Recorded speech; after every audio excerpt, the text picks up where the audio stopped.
இன்றைக்கு வசந்த பஞ்சமி.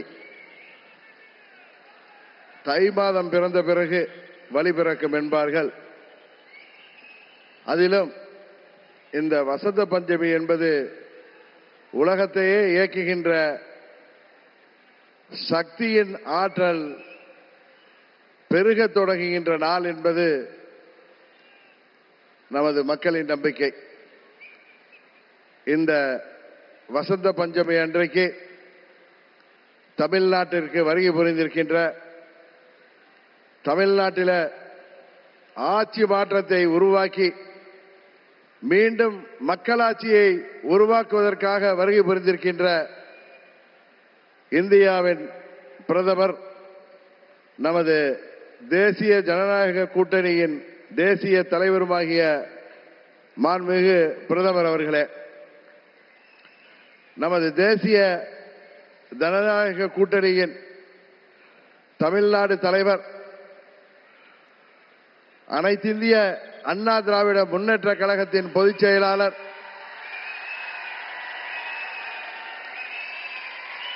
மாண்புமிகு எதிர்க்கட்சி தலைவர்,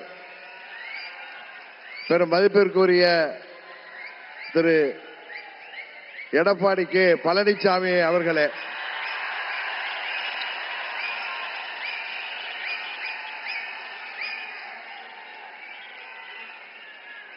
மாண்புமிகு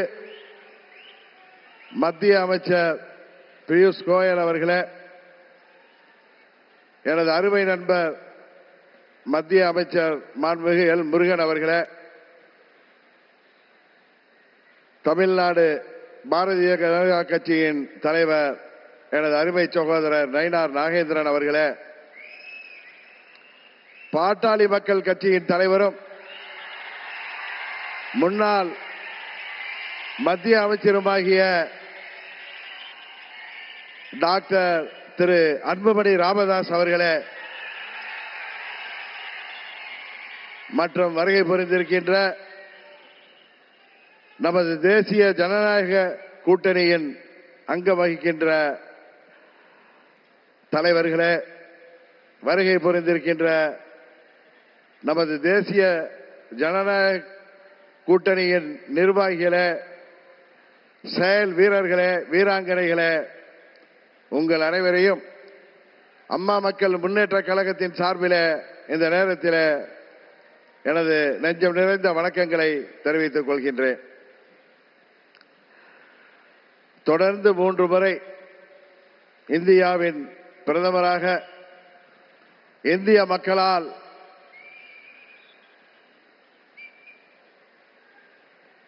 ஏற்றுக்கொண்டு இந்தியாவை உலக அரங்கிலே ஒரு சிறந்த இடத்திற்கு உயர்த்தி கொண்டிருக்கின்ற பாரத பிரதமர் அவர்கள் தமிழ்நாட்டிலே நடைபெற்றுக் கொண்டிருக்கின்ற இந்த மக்கள் விரோத குடும்ப ஆட்சியை முடிவுக்கு கொண்டு வர வேண்டும் என்கிற ஒரே நோக்கத்தோடு அம்மா மக்கள் முன்னேற்ற கழகம் இந்த கூட்டணியிலே வர வேண்டும் என்று அவர்கள் விரும்பினார்கள்.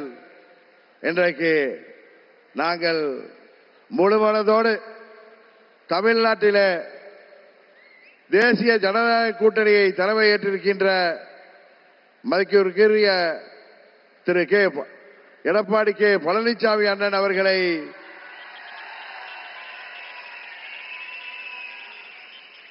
முழுமனதோடு ஏற்றுக்கொண்டு வந்திருக்கிறோம். நாங்கள் எல்லாம் அம்மாவின் தொண்டர்கள் என்பதை எதிரிகள் மறந்துவிட்டார்கள். புரட்சி தலைவர் வழிவந்தவர்கள், இதய தெய்வம் அம்மாவின் தொண்டர்கள் நாங்கள். எங்களுக்குள் சண்டை சச்சரவுகள் இருந்தது உண்மைதான். ஆனால் தமிழ்நாட்டின் நலனை கருதியும் அம்மா மக்கள் முன்னேற்ற கழகத்தின் நலனை கருதியும் மாண்புமிகு பிரதமர் அவர்களின் அழைப்பை ஏற்று நாங்கள் எங்கள் மனதிலே இருந்த எல்லா கோபதாபங்களையும் விட்டுவிட்டு 21 நம்மால் முடியாமல் போன அம்மாவின் ஆட்சியை உறுதியாக தமிழகத்திலே ஏற்றிட உருவாக்கிட எந்த ஒரு மனமாச்சரியமும் இன்றி, எந்த ஒரு தயக்கமும் இன்றி, எந்த ஒரு குழப்பமும் இன்றி, சில பேர் சொல்கிற போல எந்த ஒரு அழுத்தமும் இன்றி அம்மா மக்கள் முன்னேற்ற கழகம் இந்த கூட்டணியிலே எங்களை இணைத்துக் கொண்டிருக்கின்றோம். இந்த கூட்டணியின் வெற்றிக்காக அம்மா மக்கள் முன்னேற்ற கழகத்தின் ஒவ்வொரு தொண்டரும் தமிழ்நாடு முழுவதும் அயராது பாடுபடுவான் என்கிற உறுதியை மாண்புமிகு பிரதமர் அவர்களுக்கும் எதிர்க்கட்சி தலைவர் மாண்புமிகு எடப்பாடி பழனிசாமி அவர்களுக்கும் இந்த நேரத்திலே நான் சொல்லிக் கொள்கிறேன். ஒரு விஷயத்திலே எதிர்ப்பதென்றால் அதிலும் உறுதி, ஆதரிக்க வேண்டும் என்றால் அதிலும் உறுதியாக இருக்கக்கூடிய தன்மையை அம்மா அவர்கள் எங்களுக்கு கொடுத்திருக்கிறார்கள். ஒரே குடும்பத்தைச் சேர்ந்தவர்கள், பங்காளிகளாக இருந்தவர்கள் நாங்கள். எங்களுக்குள் இருந்த சண்டையால் பிரிந்து இருந்தோம் என்பது உண்மை. இன்றைக்கு எல்லாவற்றையும் தூக்கி எறிந்துவிட்டு பாரத பிரதமர் மோடி அவர்கள் தமிழ்நாட்டிலே ஒரு மக்களாட்சியை உருவாக்க வேண்டும், புரட்சி தலைவர் டாக்டர் எம்ஜிஆர் அவர்களின் ஆட்சியை உருவாக்க வேண்டும், எங்களின் இதய தெய்வம் அம்மா அவர்களின் ஆட்சியை உருவாக்க வேண்டும் என்கிற உயரிய நோக்கத்தோடு இன்றைக்கு மக்களை வாட்டிக் கொண்டிருக்கின்ற இந்த மக்கள் விரோத குடும்ப ஆட்சியை முடிவுக்கு கொண்டு வர வேண்டும் என்பதற்காக நாங்கள் முழுவனதோடு இந்த கூட்டணியிலே இணைந்திருக்கிறோம் என்பதை அவர்களுக்கு மீண்டும் நான் இந்த நேரத்தில் தெரிவித்துக் கொள்கின்றேன். இன்றைக்கு தமிழ்நாடு ஒரு கொலை நாடாக, கொள்ளை நாடாக மாறி கிடக்கிறது. பத்திரிகைகளையும் ஊடகங்களையும் பார்த்தால் எங்கு பார்த்தாலும் கொலை, கொள்ளை, பெண்களுக்கு பாதுகாப்பு இல்லை, போதை மருந்து பழக்கம், போதை மருந்துக்கு ஒரு ஹப்பாகவே தமிழ்நாடு மாறி இருக்கிறது என்பது வேதனைக்கு உரியது. இன்றைக்கு அனைத்து தரப்பு மக்களும், அவர்கள் விவசாயிகளாக இருக்கட்டும், அரசு ஊழியர்களாக இருக்கட்டும், ஆசிரியர்களாக இருக்கட்டும், மருத்துவர்களாக இருக்கட்டும், செவிலியர்களாக இருக்கட்டும், ஏன் மாற்றுத்திறனாளிகள் கூட இன்றைக்கு போராடுகின்ற நிலையில இந்த மக்கள் விரோத ஆட்சி ஏற்படுத்தி இருக்கிறது. இங்கே மக்கள் எல்லாம் வருத்தத்தில் இருக்கிறார்கள். ஆனால் திரு ஸ்டாலின் அவர்கள் தனது மகன் உதயநிதி ஸ்டாலினை முதல்வராக்க துடித்துக் கொண்டிருக்கிறார். அதை, அந்த குடும்ப ஆட்சியை உறுதியாக நாம் முறியடிப்போம். தமிழ்நாட்டிலே மீண்டும் மக்களாட்சியை, புரட்சி தலைவர் ஆட்சியை, அம்மா அவர்களின் ஆட்சியை உறுதியாக உருவாக்குவோம் என்று கூறி வாய்ப்புக்கு நன்றி சொல்லி விடைபெறுகிறேன். நன்றி, வணக்கம். அடுத்தபடியாக பாட்டாளி மக்கள் கட்சி நிறுவன தலைவர், பாராளுமன்ற உறுப்பினர், மரியாதைக்குரிய அண்ணன் திரு அன்புமணி ராமதாஸ் அவர்களை உரையாற்றுமாறு தேசிய ஜனநாயக கூட்டணியின் சார்பாக அன்போடு வரவேற்கிறேன்.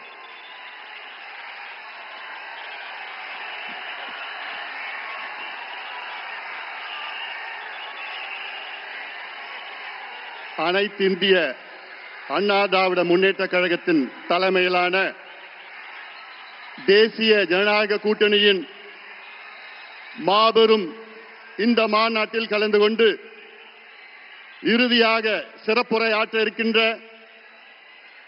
பாரத பிரதமர் இந்தியாவை வல்லரசு நாடாக, முன்னேறிய நாடாக 2047 அதற்கு அழைத்து செல்லுகின்ற நம்முடைய பிரதமர் மரியாதைக்குரிய திரு நரேந்திர மோடிஜி அவர்களே, இன்னும் 2 மாதத்தில் தமிழகத்தின் முதலமைச்சராக வர இருக்கின்ற நம் கூட்டணியின் தலைவர், முன்னாள் முதலமைச்சர் மரியாதைக்குரிய திரு எடப்பாடி பழனிசாமி அவர்களே, மத்திய அமைச்சர் பெருமக்களே, நயினார் நாகேந்திரன் அவர்களே, அருமை நண்பர் டிடிவி அவர்களே, அருமை நண்பர் ஜி.கே. வாசன் அவர்கள் உள்ளிட்ட மேடையில் இருக்கின்ற அனைத்து கூட்டணி கட்சி தலைவர்களை வணங்கி, இங்கே இந்த துரோகி திமுக ஆட்சியை, கொடுங்கோல் திமுக ஆட்சியை, ஊழல் திமுக ஆட்சியை விரட்டி அடிப்போம், வீட்டுக்கு அனுப்புவோம் என்று முழக்கத்தோடு, வீர முழக்கத்தோடு வருகை தந்திருக்கின்ற லட்சோப லட்ச அனைத்து கூட்டணி கட்சியின் நிர்வாகிகளே, தொண்டர்களே, ஊடக நண்பர்களே, உங்கள் அனைவருக்கும் இந்த அன்புமணி ராமதாஸின் பணிவான வணக்கங்கள். We would like to welcome our Honorable Prime Minister, under whose dynamic leadership India is fast progressing to become a superpower and a developed country by 2047. We welcome you, sir.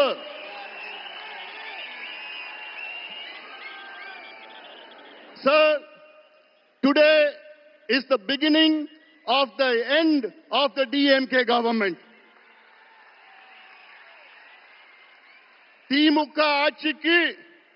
திமுக ஆட்சியின் முடிவுக்கு இன்று ஒரு தொடக்கம்.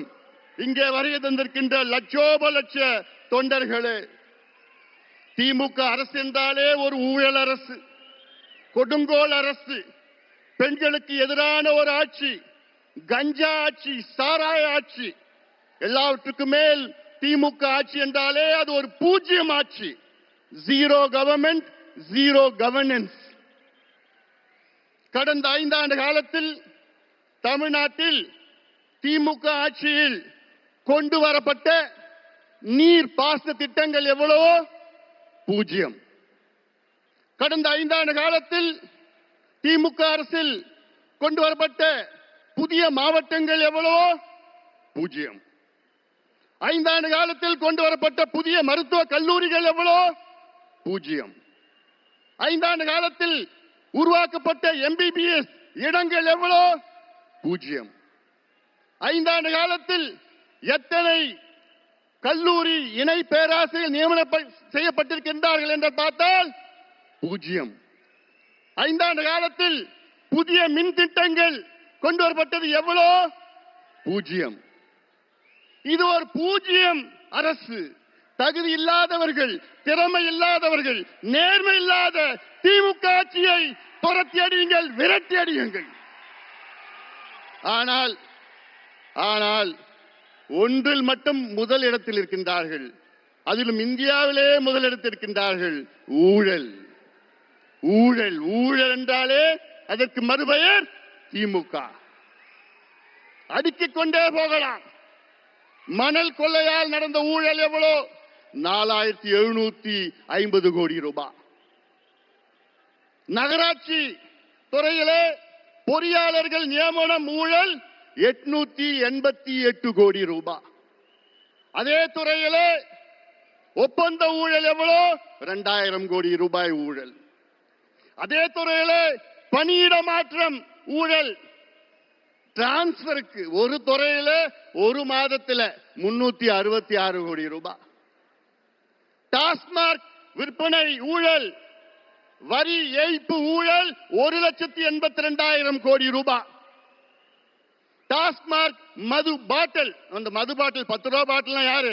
செந்தில் பாலாஜி தான். அதுல எவ்வளவு ஊழல்? 5000 கோடி. கனிம வள ஊழல் எவ்வளவு? 2500 கோடி. நெல் கொள்முதல் ஊழல் எவ்வளவு? 1270 கோடி. இப்படி ஒவ்வொரு துறையிலும் நான் சொல்றதுல மேலோட்டமா நான் சொல்லிட்டு இருக்கிறேன். உள்ள கீரனா போதும். 6 லட்சம் கோடி ரூபாய் இந்த 5 ஆண்டு காலத்தில் ஊழல் செய்த திமுக ஆட்சியை துரத்தி அடியுங்கள் தமிழக மக்களே. இவர்கள் வேண்டாம், நமக்கு வேண்டாம். அது மட்டுமில்ல, வாயை திறந்தாலே பொய். முதலமைச்சர் ஸ்டாலின் அவர்கள் வாயை என்னைக்கு திறந்தாலும் அது பொய்யை தவிர வேற எதுவும் கிடையாது. 5 ஆண்டுகளுக்கு முன்பு ஆட்சி வருவதற்கு முன்பாக திமுக தமிழக மக்களுக்கு வாக்குறுதி கொடுத்தது எவ்வளோ? 505 வாக்குறுதிகள் கொடுத்தீர்களே, அதில் வெறும் 66 வாக்குறுதிகளை தான் முழுமையாக நிறைவேற்றியிருக்கிறீர்கள். எண்ணிக்கையில் பார்த்தால், விழுக்காட்டில் பார்த்தால் வெறும் 13 விழுக்காடு. DMK has fulfilled only 13% of its electoral promises. வெக்கக்கேடு. ஒரு தேர்வு இருந்தால் அதில் 100 மார்க்னா ஜஸ்ட் பாஸ் 35 மார்க். ஆனா திமுக எத்தனை மார்க் வாங்கி இருக்குது? 13 மார்க். ஃபெயிலான கட்சி திமுக. ஒரு ஃபெயிலான கட்சி மறுபடியும் ஆட்சிக்கு வரலாமா? ஆட்சிக்கு வர விடுவீங்களா? விடக்கூடாது. அவர்கள் தகுதி இல்லாதவர்கள், திறமை இல்லாதவர்கள், நேர்மை இல்லாதவர்கள். நாங்க ஆட்சிக்கு வந்தா சொன்னாங்க, 5 நாளுக்கு முன்பு சொன்னேன், ஸ்டாலின் அவர்களே, நாங்க ஆட்சிக்கு வந்தவுடன் நீட்டு தேர்வை ரத்து பண்ணுவோம், நாங்க ஆட்சிக்கு வந்தவுடன் கல்வி கடன் ரத்து பண்ணுவோம், விவசாய கடன் ரத்து பண்ணுவோம், நகை கடன் ரத்து பண்ணுவோம், நாங்கள் ஆட்சிக்கு வந்தவுடன் 100 நாள் வேலை வாய்ப்பை 150 நாளா உயர்த்துவோம். கிழிச்சிங்க, என்னையா பண்றீங்க? நாங்கள் ஆட்சிக்கு வந்தவுடன் நாங்கள் அனைத்து விளைபொருட்களும் மினிமம் சப்போர்ட் பிரைஸை நாங்கள் வாங்குவோம். இப்படி எல்லாம் எவ்வளவு வாக்குறுதி கொடுத்தீங்க? பொய்யான வாக்குறுதியில கொடுத்து இன்னைக்கு தமிழ்நாடு ஒரு நரகமாக மாற்றிய திமுகவை விரட்டடிப்போம். இவர்கள் ஆட்சி செய்தது போதும். பொய்யை தவிர வேறு எதுவும் கிடையாது. அதுல நேத்து ஒரு மிகப்பெரிய பொய்யை ஒன்று சொல்லியிருக்கிறார். என்னன்னா, தமிழ்நாட்டிலே தொழில் முதலீடு 12,16,000 கோடி வந்துவிட்டது என்று மிகப்பெரிய பொய்யை சொன்ன திமுக அரசே, ஸ்டாலின் அவர்களே, உங்கள் நாட்கள் எண்ணப்பட்டிருக்கின்றன. இன்னும் 2 மாதம் தான். உண்மையான தொழில் முதலீடு தமிழ்நாட்டில் 5 ஆண்டு காலத்தில் வெறும் 1 லட்சம் கோடி தான். இன்னும் சொல்ல போனா 8.8% தான். MOUல 8.8% தான் முதலீடு நடந்திருக்கு. ஆனா இவங்க 12.5 லட்சம் கோடின்னு பொய்ய சொல்லிட்டு இருக்காங்க. இறுதியாக நான் ஒண்ணு சொல்றேன். தமிழ்நாட்டில் 12,600 ஊராட்சிகள் இருக்கிறது, பஞ்சாயத்து இருக்கிறது. அதுல கிட்டத்தட்ட 43,000 கிராமங்கள் இருக்கிறது. என்னன்னா, நான் ஒரு மருத்துவன், டாக்டர். நான் இந்த 43,000 கிராமத்திலையும் இன்னைக்கு கஞ்சா மட்டும் இல்ல, காக்கேன், ஹெராயின், LSD, மித்தைலாம்ஃபெட்டமின், ஃபென்டனைன் போன்ற போதைப் பொருட்கள் இளைஞர்களை நாசப்படுத்தி இருக்கிறாங்க. அதனால நான் சொல்றேன், தமிழக மக்களே, தாய்மார்களே, பெற்றோர்களே, பெண்களே, திமுகவை மன்னிக்காதீர்கள். இவர்கள் உங்களுடைய பிள்ளைகள், பேரப்பிள்ளைகள், வருகால சந்ததியினர்கள், இளைஞர்களை அவர்களை அழித்து ஒழித்துக் கொண்டிருக்கின்ற திமுகவை அகற்றுங்கள், அகற்றுங்கள், அகற்றுங்கள். எங்கள் கூட்டணிக்கு ஆதரவு கொடுங்கள், எங்கள் கூட்டணியை வெற்றி பெற செய்யுங்கள் என்று அன்போடு அமர்கின்றேன். நன்றி. ஒரு எழுச்சியான உரையை நமக்கு தந்த அண்ணன் திரு ஐயா அன்புமணி ராமதாஸ் அவர்களுக்கு வணக்கங்களை கூறிக்கொண்டு, அடுத்தபடியாக தமிழகத்திலே திராவிட முன்னேற்ற கழகத்தின் ஆட்சியை விரட்டி அடித்து தமிழகத்தில் ஆட்சி அமைக்கப் போகின்ற தேசிய ஜனநாயக கூட்டணியின் தமிழகத்திலே தலைமையேற்று நடத்தி கொண்டிருக்கும் ஐயா திரு எடப்பாடியார் அவர்களை எழுச்சி உரையாற்றுமாறு அன்போடு அழைக்கிறேன்.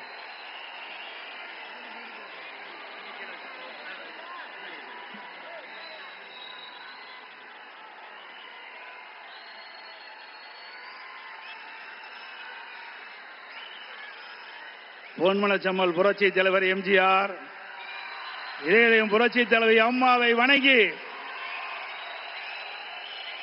இந்திய திருநாடே மதுராங்கத்தை நோக்கி பார்த்து கொண்டிருக்கிறது. பாரத பிரதமர் அவர்கள் என்ன பேச போகிறார் என்று நாடே எதிர்பார்த்துக் கொண்டிருக்கின்றது. பாரத பிரதமர் அவர்கள் இந்த மண்ணிலே கால் வைத்தவுடனே இயற்கையே சூரியனை மறைத்து விட்டது.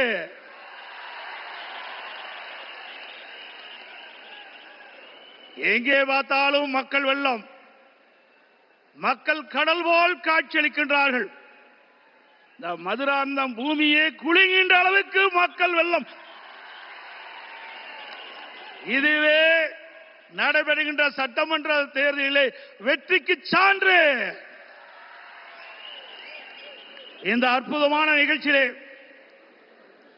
தேசிய ஜனநாயக கூட்டணி வெற்றி பெறுவதற்கு, அடித்தளம் அமைப்பதற்கு முதலாக தேர்தல் பிரச்சார கூட்ட நிகழ்ச்சியிலே கலந்து கொள்வதற்கு வருகை தந்து உரையாற்றிருக்கின்ற மதிப்புக்கும் மரியாதைக்கும் போற்றலுக்குரிய பாரத பிரதமர் மாண்புமிகு நரேந்திர மோடி அவர்களே, நிகழ்ச்சியிலே பங்கு பெற்றிருக்கின்ற மத்திய அமைச்சர் மரியாதைக்குரிய திரு பியூஷ் கோயல் அவர்களே, தமிழகத்தினுடைய மாநில பாரதிய ஜனதா தலைவர் முன்னாள் அமைச்சர் சகோதரர் திரு நயினார் நாகேந்திரன் MLA அவர்களே, மத்திய இணை அமைச்சர் அருமைச்சகோதரர் திரு S. முருகன் அவர்களே,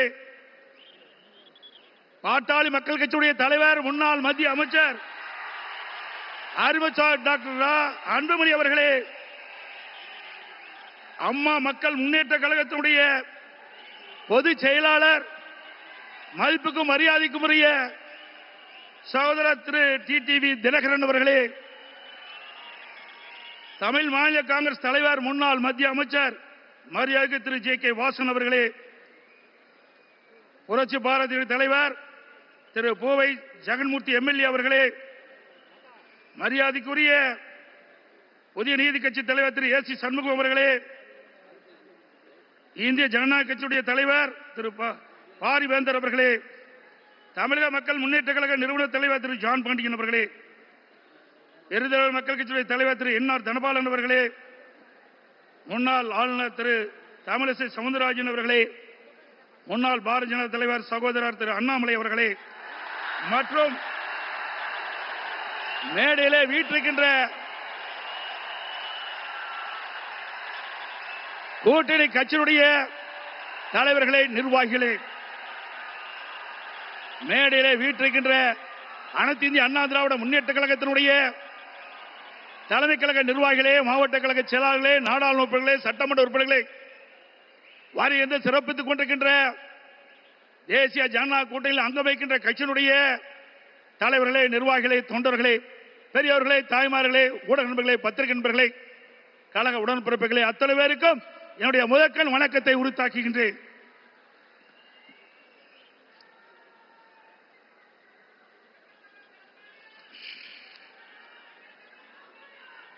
நாளம் கருதினும் கைகூடும், காலம் கருதி இடத்தார் செய்யின். உரிய காலத்தையும் இடத்தையும் தேர்ந்தெடுத்து செயல்பட்டால் உலகத்தையே கையில் அடக்கலாம் என்பது இதனுடைய பொருள். நம்மை எதிர்ப்பவர்கள் எத்தகைய வஞ்சக நெஞ்சம் கொண்டவர்களாக இருந்தாலும், தீயவர்களாக இருந்தாலும், உரிய காலத்தில் உரிய இடத்தில் உரியவர்களோடு ஒன்றிணைந்து உறுதியாக செயல்பட்டால் வெற்றி என்பது நிச்சயம். அத்தகைய தருணம் இப்பொழுது நமக்கு கிடைத்துள்ளது. இன்றைக்கு திராவிட முன்னேற்ற கழகம் ஆட்சி பொறுப்பேற்று 4.25 ஆண்டுகள் ஆகிவிட்டன. 4.25 ஆண்டு காலத்திலே மக்களுக்கு இந்த ஆட்சி கொடுத்தது வேதனை, துன்பம். எல்லா துறைகளிலும் ஊழல், ஊழல் இல்லாத துறையே கிடையாது. மக்களை வாட்டி வதைக்கின்ற அரசாங்கம் தேவையா? சொல்லுங்க, தேவையா? மக்களோட ஆட்சி அகற்றப்பட வேண்டும். ஒரு குடும்பம் வாழ 8 கோடி மக்களை சுரண்டுவது நியாயமா? இன்றைக்கு தமிழகத்தை திரு கருணாநிதியுடைய குடும்பம் ஆட்சியிலே அமர்ந்து கொள்ளையடித்துக் கொண்டிருக்கின்றது. திரு கருணாநிதி அவர்கள் முதலமைச்சராக இருந்தார். அதுக்கு பிறகு ஸ்டாலின் முதலமைச்சராக இருக்கிறார். ஆட்சி பொறுப்பேற்று 4.25 ஆண்டு காலத்திலே அவர் செய்த சாதனை ஒன்றே ஒன்று, ஊழல், ஊழல், ஊழல். இன்றைக்கு திரு ஸ்டாலினுடைய குடும்பம் உலக அளவிலே மிகப்பெரிய பணக்கார குடும்பமாக திகழ்ந்து கொண்டிருக்கிறது. திரு ஸ்டாலினுக்கு பிறகு உதயநிதி ஸ்டாலின் வர வேண்டும் என்று எண்ணுகின்றார்.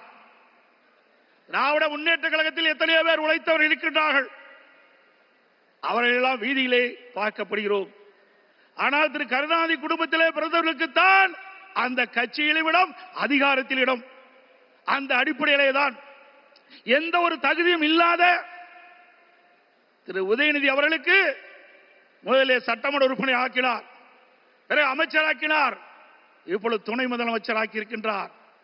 அடுத்தது எந்த காலத்துக்கும் எந்த பதவிக்கும் திரு கருணாநிதி குடும்பம் வர முடியாது. வர முடியுமா?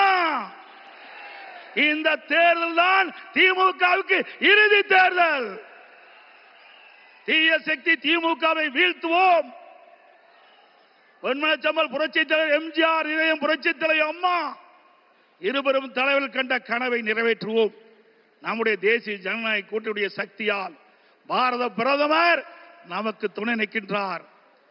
இன்றைக்கு நம்முடைய இயக்கம் வலிமையான இயக்கம். நம்முடைய கூட்டணி வெற்றி கூட்டணி, வலிமையான கூட்டணி.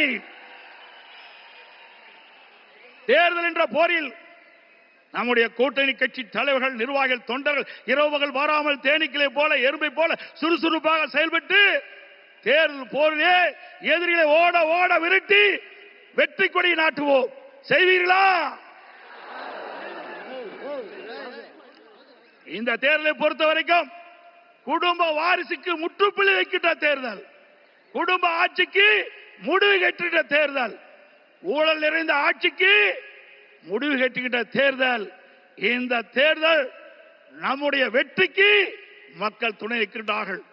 நம்முடைய கூட்டணி கட்சி தலைவர்கள் இன்றைக்கு எழுச்சியோடு இங்கே உரையாற்றிருக்கின்றார்கள். எனக்கு பின்னாலே பாரத பிரதமர் அவர்கள் உரையாற்றிருக்கின்றார்கள். ஆக நம்முடைய கூட்டணி இந்த தேர்தலிலே 210 இடங்களிலே வெல்லும்,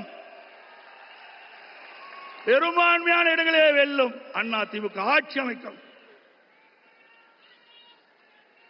அதோடு திரு ஸ்டாலின் சொல்லுகிறார், இன்றைக்கு மத்தியிலே தமிழகத்துக்கு எந்த திட்டமும் கிடைக்கவில்லை என்ற ஒரு தவறான தகவலை சொல்லிக் கொண்டிருக்கின்றார். சிந்தித்து பார்க்க வேண்டும். அனைத்து இந்திய அண்ணா திராவிட முன்னேற்ற கழக ஆட்சியிலேதான் மத்தியிலே பல திட்டங்களை நாம் பெற்றோம். நாம் கேட்ட நிதியை கொடுத்தார்கள், கேட்ட திட்டத்தை கொடுத்தார்கள். தமிழகம் முழுவதும் இருக்கின்ற பல்வேறு ரயில்வே கடவுகளிலே உயர்மட்ட பாலம் வேண்டும் கேட்டோம். அதிகமான பாலத்தை கொடுத்தது மத்திய அரசு. அதே போல தேசிய நெடுஞ்சாலைகள், தமிழகத்தில் இருக்கின்ற போக்குவரத்து நெரிசலை குறைப்பதற்கு பல்வேறு தேசிய நெடுஞ்சாலைகளை வழங்கினார்கள். அது மட்டுமல்ல, சென்னை மாநகரத்தில் அதிகமான போக்குவரத்து நெரிசல் இருக்கின்ற காரணத்தினாலே மெட்ரோ ரயில் திட்டம் கட்டம் 2 அதற்கு அனுமதி கொடுக்கப்பட்டு சுமார் 63,000 கோடி ஒரே திட்டத்திற்கு அனுமதி வழங்கி அந்த திட்டத்தை மத்திய அமைச்சர்களே நேரடியாக வந்து அடிக்கல் நாட்டி சாதனை படைத்தோம். இதெல்லாம் மத்திய அரசாங்கம் கொடுக்கப்பட்ட திட்டம் அல்லவா? அதற்கு மேலாக காவிரி மேட்டூர் அணையிலிருந்து திறக்கப்படுகின்ற நீர் காவிரி நதியின் வழியாக கடலிலே போய் கலக்கின்றது. அப்படி அந்த நதி நீர் மாசுபடாமல் இருப்பதற்காக பாரத பிரதமர் அவர்களை நான் சந்தித்து, முதலமைச்சர் இருக்கின்ற பொழுது அவரை சந்தித்து இந்த கோரிக்கையை வைத்தேன். நடந்தாய் வாழி காவிரி திட்டம் சுமார் 14,000 கோடி இந்த திட்டத்திற்கு நிதி தேவை. கொடுத்த உடனே அவர் பார்த்தார், அற்புதமான திட்டம், இந்த திட்டத்தை நிச்சயமாக நிறைவேற்றி தருவேன் என்று சொல்லி மேதக குடியரசுத் தலைவர் உரையிலே இடம்பெற செய்து கடந்த 2024ஆம் ஆண்டு அதற்கு அனுமதி கொடுக்கப்பட்டது. ஆனால் இந்த அரசு முடக்கி வைத்திருக்கின்றது. உண்மையிலேயே இந்த அரசு மக்கள் மீது அக்கறை இருந்தால் மத்திய அரசு அனுமதி கொடுக்கப்பட்ட திட்டத்தை நிறைவேற்ற மனமில்லை. சிந்தித்து பாருங்கள், 14,000 கோடி, 1000 2000 இல்ல 14,000 கோடி நம்முடைய தமிழ்நாடு நலன் பெறுவதற்காக மத்திய அரசு அனுமதித்தது.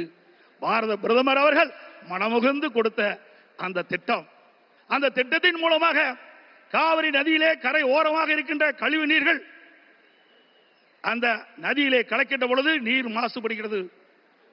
அந்த நீர் மாசுபடாமல் இருப்பதற்கு அதை சுத்தகரித்து நதியிலே விடுகின்ற திட்டம் தான் இந்த திட்டம். மேட்டூர் அணையிலிருந்து வெளியேறிய நீர், பவானி சாகர் அணையிலிருந்து வெளியேறுகின்ற நீர், நொய்யிலிருந்து வெளியேறுகின்ற நீர், அமராவதி அணையிலிருந்து வெளியேறுகின்ற நீர், இந்த நீரெல்லாம் சுத்தப்படுத்தி அங்கே நதியிலே விடுகின்ற பொழுது காவிரி நதியிலே வந்து கலக்கின்ற பொழுது சுத்தமான நீராக இருக்கும். தமிழ்நாட்டை பொறுத்த வரைக்கும் காவிரி நதி தான் ஜீவநதி. அந்த நதியை நம்பித்தான் 20 மாவட்ட மக்கள் குடிநீர் ஆதாரமாக விலகி கொண்டிருக்கிறது. டெல்டா பாசன விவசாயிகளுக்கு ஒரு நல்ல நீர் பயிர்களுக்கு பாய்ச்சுகின்ற பொழுது எந்த நோயும் தாக்கப்படாது. அப்படிப்பட்ட அற்புதமான திட்டத்தை நமக்கு வழங்கினார். அரசியல் காழ்ப்புணர்ச்சியின் காரணமாக அந்த திட்டத்தை நிறுத்தி வைத்திருக்கின்றார்கள். மீண்டும் உங்களோ ஆதரவோடு தேசிய ஜனநாயக கூட்டணி அதிக இடங்களே வெற்றி பெற்று நம்முடைய கூட்டணி அண்ணா திமுக ஆட்சி அமைக்கின்ற பொழுது பாரத பிரதமருடைய ஆசியால் இந்த திட்டம் நிறைவேறும். அதே போல ஒரே ஆண்டில் நாம் வைத்த கோரிக்கை 11 அரசு மருத்துவக் கல்லூரி மருத்துவமனை கொடுக்கப்பட்டது. இந்திய வரலாற்றிலேயே ஒரு மாநில அரசுக்கு ஒரே ஆண்டில் 11 அரசு மருத்துவக் கல்லூரி மருத்துவமனை கொடுத்த வரலாறு கிடையாது. அந்த வரலாற்றையும் பாரத பிரதமர் திரு நரேந்திர மோடி அவர்கள் நமக்காக வழங்கினார். அதனால் நம்முடைய மாணவர்கள் அதிக இடங்களிலே மருத்துவர்களாக சேர்ந்து படிக்கக்கூடிய வாய்ப்பை பெற்றிருக்கின்றார்கள். இதையெல்லாம் சாதனை. இன்னும் பல திட்டங்கள் மத்தியில இருந்து நமக்கு கிடைக்கப்பட்டன. அனைத்து இந்திய அண்ணா திராவிட முன்னேற்ற கழக அரசு இருக்கின்ற பொழுது மத்திய அரசோடு இணக்கமாக இருந்தோம். கேட்ட திட்டத்தை கொடுத்தார்கள், கேட்ட நிதியை கொடுத்தார்கள். தமிழகம் வளர்ச்சி பெற்றது. இன்றைக்கு இருக்கின்ற ஆட்சியாளர் வேண்டுமென்றே திட்டமிட்டு மத்தியிலே குறை சொல்லி இன்றைக்கு லஞ்ச லாவணியத்திலே இந்த அரசு திளைத்துக் கொண்டிருக்கின்றதை நேரத்திலே சுட்டிக்காட்டி, அதோடு எண்ணிய எண்ணியாங்கு எய்து எண்ணியார் திண்ணியரா பெரிய ஒரு செயலை செய்து முடிக்க எண்ணுபவர் மிக உறுதியுடன் இருந்தால் அவர் நினைத்த